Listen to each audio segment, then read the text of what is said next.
Hi Mark, my name is Bella. My student number is S0441017. Joshua Foer, 6 of memory anyone can do. I'm a freshman at NCUE. I'd like to invite you to close your eyes. Imagine yourself standing outside the front door of your home. I'd like to notice the color of the door, the material that it's made out of. Now, visualize a pair of overweight notices on bicycles. Laughter. They are competing in a naked bicycle race. They are headed straight for your front door. I need you to actually see this. They are pedaling really hard. They are sweaty. They are bouncing around a lot. And they crash straight into the front door of your home. Bicycles fly everywhere. Wheels roll past you. Spokes end up in an awkward place. Step over the threshold of your door into your forward, your hallway, whatever on the other side, and appreciate the quality of the light. The light is shining down on Cookie Monster. Cookie Monster is waving at you from his perch on top of a tan horse. It's a taking horse. You can practically feel his blue fur tickling your nose. You can smell the oatmeal raisins cookie that he has about to shovel into his mouth. Walk past him into your living room. In your living room, in full imaginative board band, picture Britney Spears. She's scantily clad. She's dancing on your coffee table, and she is singing, "Hit me, baby, one more time," and then follow me into the kitchen. In your kitchen, the floor has been paved over with a yellow brick road, and all of your woven are coming towards you, Dorothy, the Tin Man, the Scarecrow, and the Lion from the Wizard of Oz, hand in hand, skipping straight towards you. Okay, open your eyes. I want to tell you about a very bizarre contest that is held every spring in New York City. It's called the United States Memory Championship, and I had gone to cover this contest a few years back as a science journalist, expecting, I guess, that this was going to be like a Super Bowl of sevens. This was a bunch of guys and a lot of ladies, widely varying in both age and hygienic upkeep. Laughter. They were memorizing hundreds of random members. Looking at them just once, they are memorizing a name of dozens and dozens and dozens of strangers. They are memorizing entire poems in just a few minutes. They were competing to see who could memorize the order of a shuffled pack of playing cards the fastest. I was like, this was unbelievable. These people must be freaks of nature. And I started talking to a few of the competitors. This is a guy called Ed Cook, who had come over from England, where he had one of the best trained memories. And I say to him, "Ed, when did you realize that you were a servant?" And Ed was like, "I'm not a servant.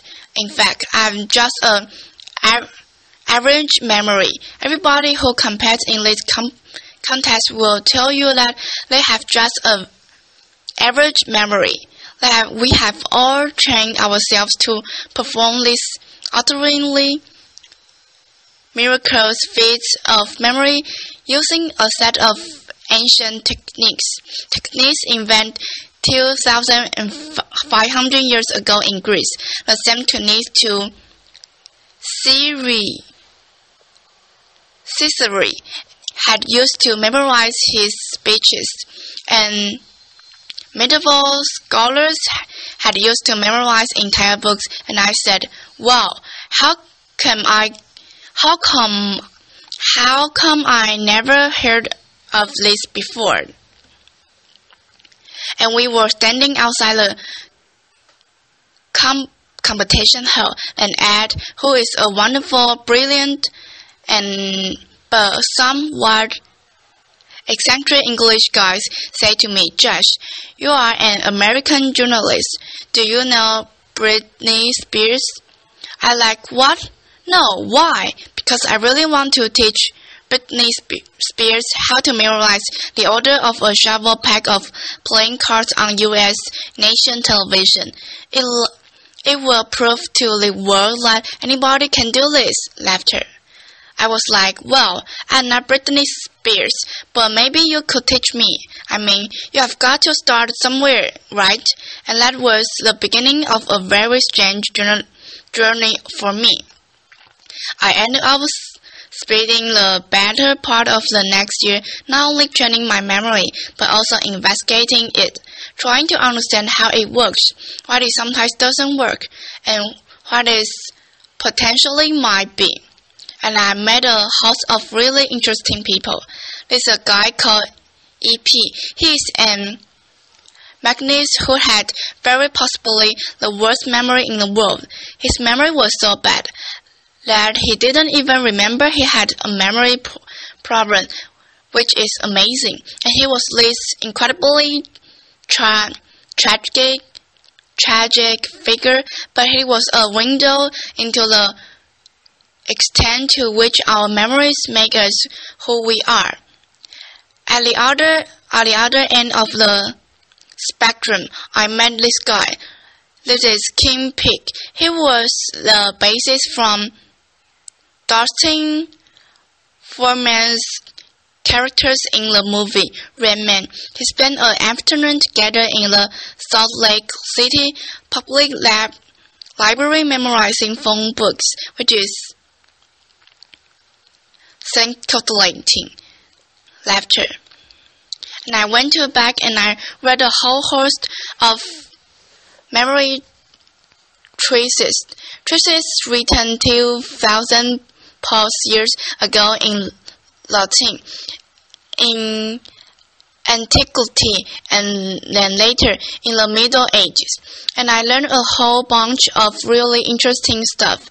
One of the really interesting things that I learned is that once upon a time, this idea of having a trained, disciplined, cultivated memory was not nearly so alien as it would seem to us to be today. Once upon a time, people invest in their memories in laborious flourishing their minds. Over the last few millennia, we have invented a series of technologies, from the alphabet to the scroll to the codex, the printing press, photograph, the computer, the smartphone, that have made it progressively easier and easier for us to externalize our memories, for us to essentially outsource this fundamental human capacity. These technologies have made our modern world possible, but they have also changed us. They have changed us culturally, and I would argue that they have changed us cognitively. Having little need to remember anymore, it sometimes seems like we have forgotten how. One of the last places on earth where you still find people passionate about this idea of a trained, disciplined, cultivated memory.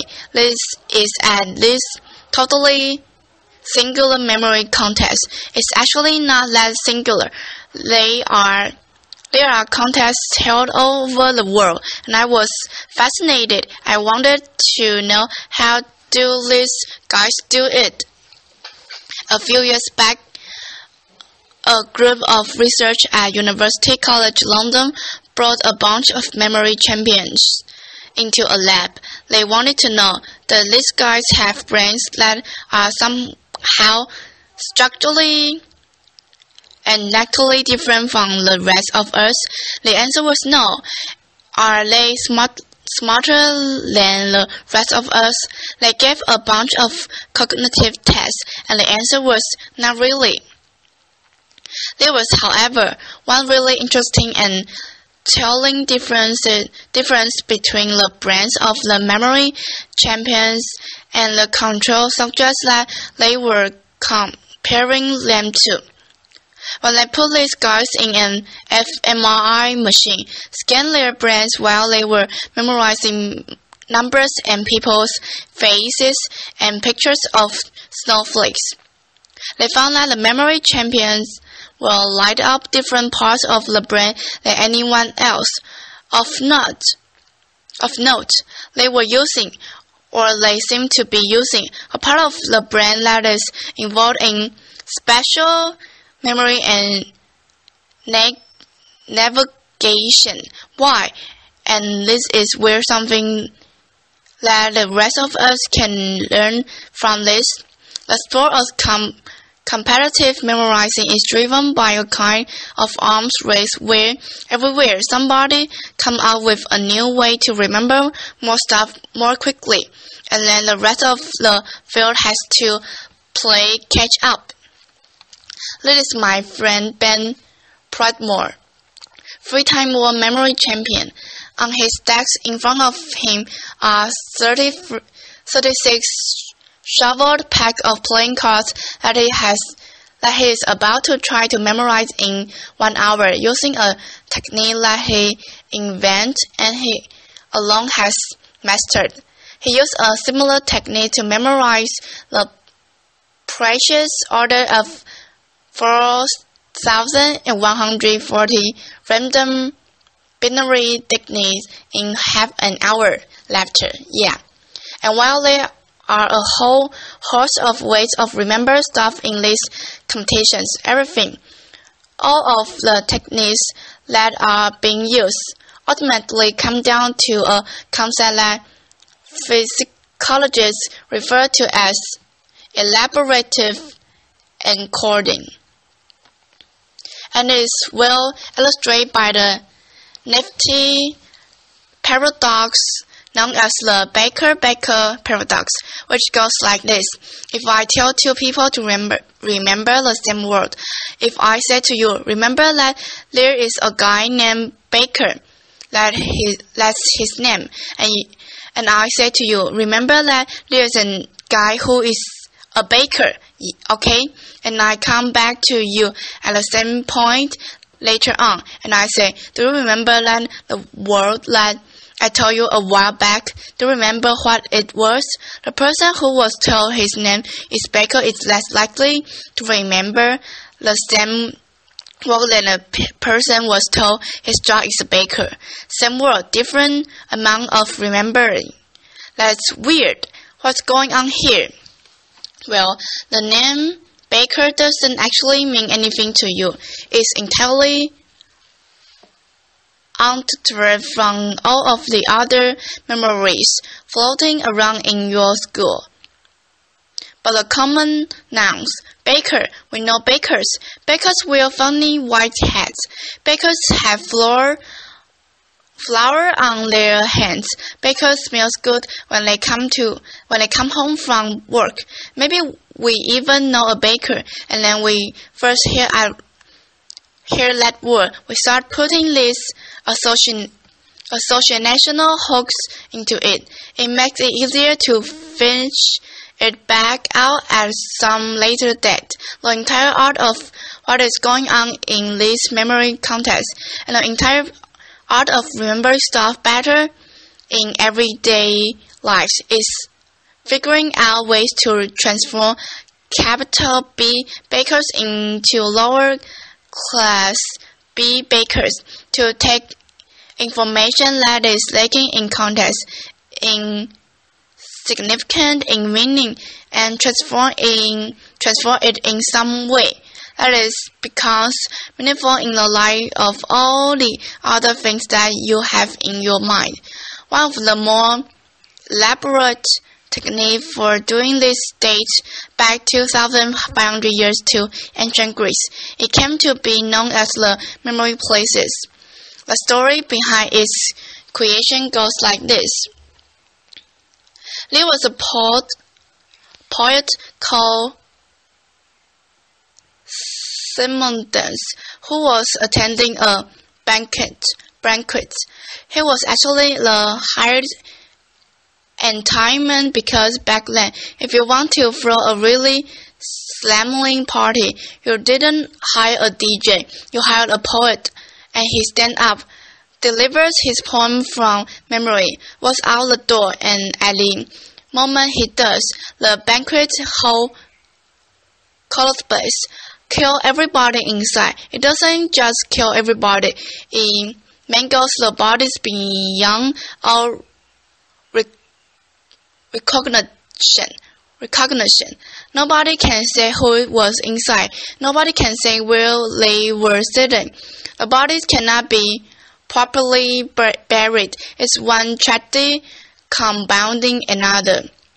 Simonides stand outside. The soul survivor amid the wreckage, closes his eyes and has this realization, which is that in his mind's eye, he can see where each of the guests at the banquet has been sitting, and he takes the relatives by hand and guides them each to their loved one amid the wreckage. What's among this figure out at the moment is something that I think we all kind of intuitive know, which is that as bad as we are at remembering names and phone numbers, the word for word instructions from our colleagues, we have really exceptional visual and special memories. If I ask you to recount the first 10 words of the story that I just told you about Simonides, chances are you will have a tough time with it, but I will wager that if I ask you to recall who is sitting on top of the talking 10 horse in your foyer right now, you will be able to see that the idea behind the memory places is to create this imagined edifice in your mind's eye and populate it with images of the things that you want to remember.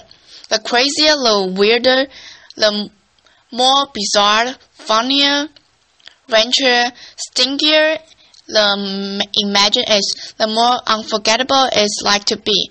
This is advice that goes back 2,000 plus years to the earliest Latin memory treatises. So how does this work?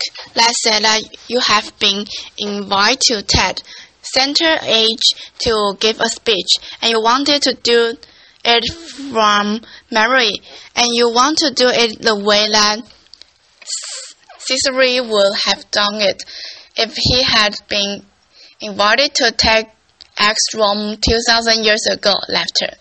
While you might do this, picture yourself at the front door of your house.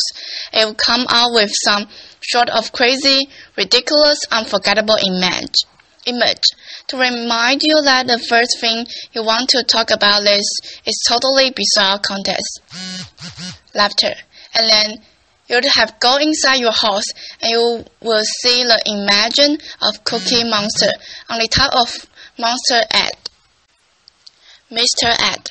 And that will remind you that you will want to then introduce your friend Ed Cook.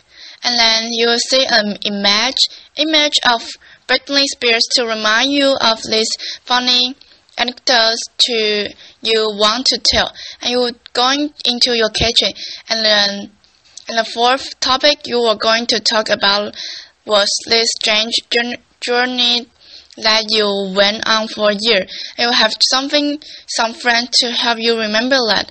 That is how Rome authors memorize their speech, not word for word, which is just going to scroll you up, the topic for topic. In fact, the phrase topic sentence that comes from Greek word topos,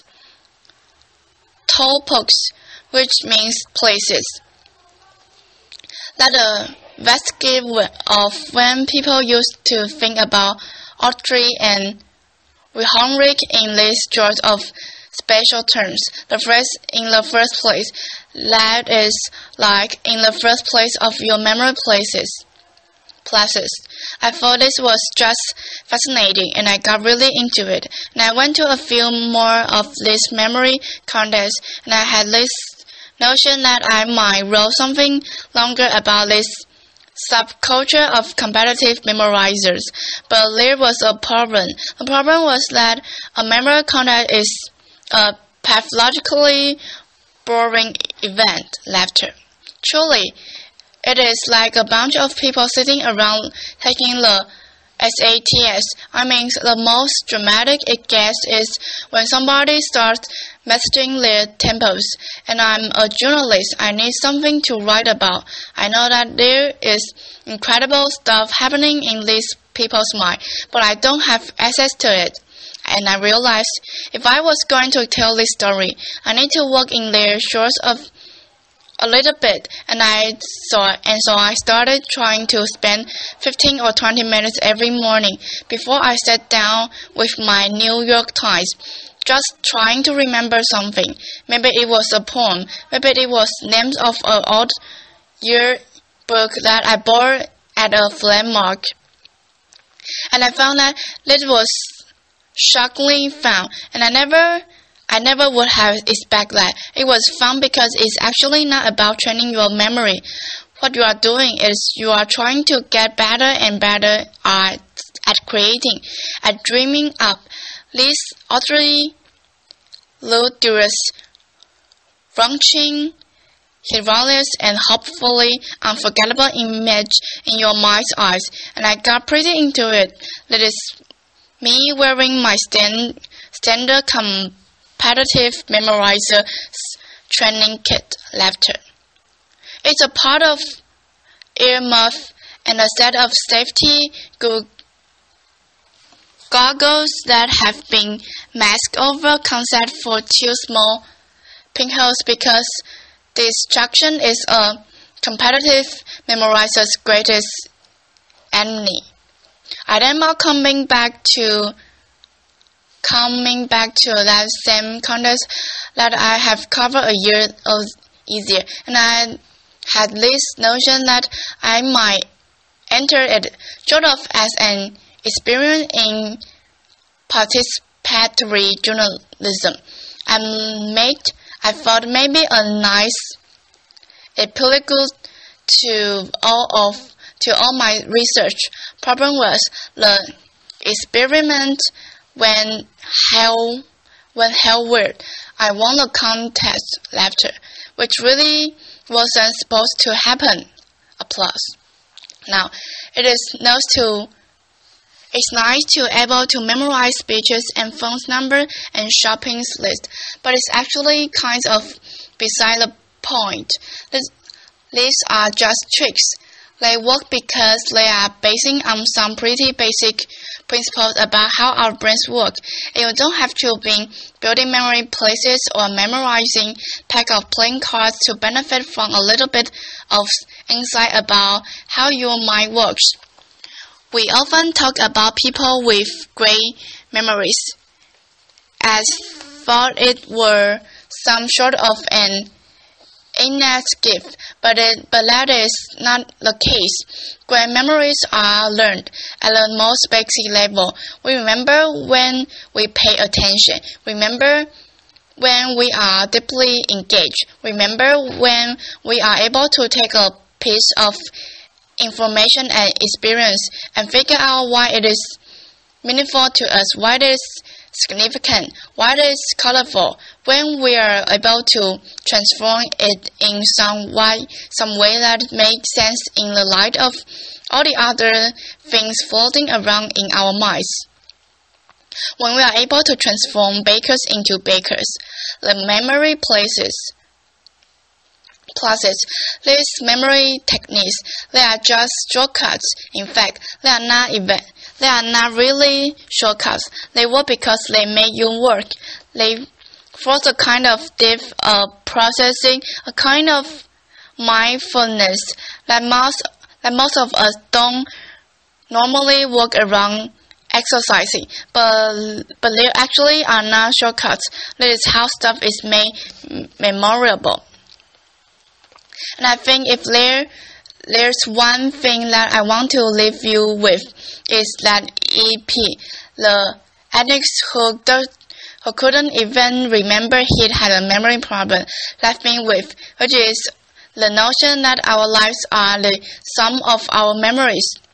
How much are we willing to lose from our already short lives by losing ourselves in our Blackberries, our iPhones, by not paying attention to the human being across from us who is talking with us, by being so lazy that we are not willing to process deeply. I learned firsthand that there are incredible memory capacities latent in all of us, but if you want to live a memorable life, you have to be the kind of person who remembers to remembers. Thank you. Applause. It's all about my recording. Thank you.